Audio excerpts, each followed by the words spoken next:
Parents on Reddit, what was your "I raised an idiot" moment? When they mistook a leaky radiator hose for smoke. No problem, it kind of looks the same. They continued to drive the car home thinking it was on fire, then pulled it into the garage that is attached to the house. It's never too late for an abortion. I don't think he's an idiot, but I think he lacks common sense because he'll take a bite of food, it will be scalding hot. He'll cry and act like he's dying, but won't spit it out. He'll say, "Mommy, it's hot." And I'll say, "Well, I told you to wait for it to cool down." Or then blow on it or something to that effect. He will say no, and then continue taking scalding hot bites and crying that it's too hot. In his defense, his father's the same way. At age 15, at the market, she was asked to get a large chicken, and she came back with a turkey. When I asked her to return the turkey and get a large chicken, she revealed that she thought the turkeys were literally adult chickens, and that chickens were young turkeys. As parents, we try to teach our kids everything they need to know. But it's hard to see the gaps sometimes. My cousin got busted with weed at school in her locker. When the cops came, she said I wasn't going to smoke it, I just sell it facepalm. 3-year-old is preparing for his bath. His underwear looks strange, but I'm distracted as brother. Kid takes off one pair of underwear, then a second pair, then a third. I ask why he is wearing 3 pairs of underwear. Kid looks at me like I'm an idiot. Mom told me to put on a clean pair every day. That non-autistic kid grew up to place the highest in math in our large Midwestern city. But even in his 20s, you have to make sure you give clear instructions, as he will follow rules to the letter. I haven't, and I hope I don't have to.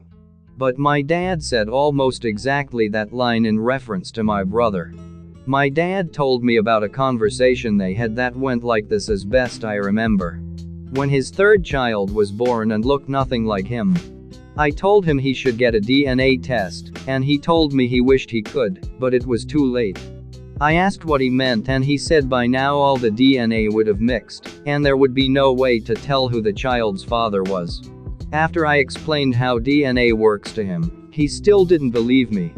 When I asked him why he wouldn't just try on the off chance I was right, that rather than being on the hook for child support for a child he had literally seen for 12 hours total over the first year of its life, he said, "It's just 21 more years anyhow, why waste my time?" My son came to our house to visit. He didn't live with us. We weren't home, but we on our way home, so he let himself in. We walk in and he's freaking out about breaking our newly adopted cat or something to that effect. I asked him what was she doing. She looked fine to me. He said she was vibrating when she sat on his lap. This is where he learned about cat purring. He hadn't been around a lot of cats, so I don't know. I'm the idiot. I registered for college and spelled my middle name wrong, but didn't notice for 4 years, since they always abbreviated to my initial.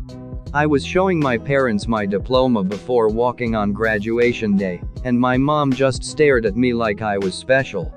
Bonus points, I actually thought that was how it was spelled. My brother couldn't remember the proper name for shoes, so he called them foot houses. Mom confirmed that day that at least one of her teenage children was a bit doughy up top. I heard a noise in my kitchen. And I went in there and there was flour all over the floor and all over my kid. And he was like, "Not me." But I think it probably was him. We need to leave. Sent him to put on socks. Waited more than enough. Go find him. He's in his room, wearing only underwear, playing with Legos.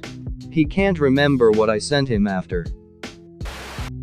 I'm a parent, but my children are brilliant angels who can do no wrong. This is my mother's favorite story about me. When I was about 2, I climbed up on my sister's crib, jumped off and said, "Look, Mommy, I'm swimming." Of course I started bawling as I hit the floor.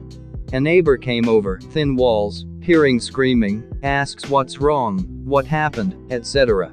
I stop crying and tell her, "No, I show you," and proceeded to swim again. A couple of weeks ago, our chihuahua was horny and trying to bone his sister. I said to husband that the dog reminded me of a frustrated teen lad, and he needs a cold shower. 20 minutes later, 17 years old walks in holding a distraught and dripping dog, wrapped in a towel. He'd overheard the conversation and literally put him in a cold shower, in March, in the UK. I swear to God, raising this kid is like painting by numbers, and every so often he goes dramatically over the lines. I had my sister text my mom that she forgot her phone at home.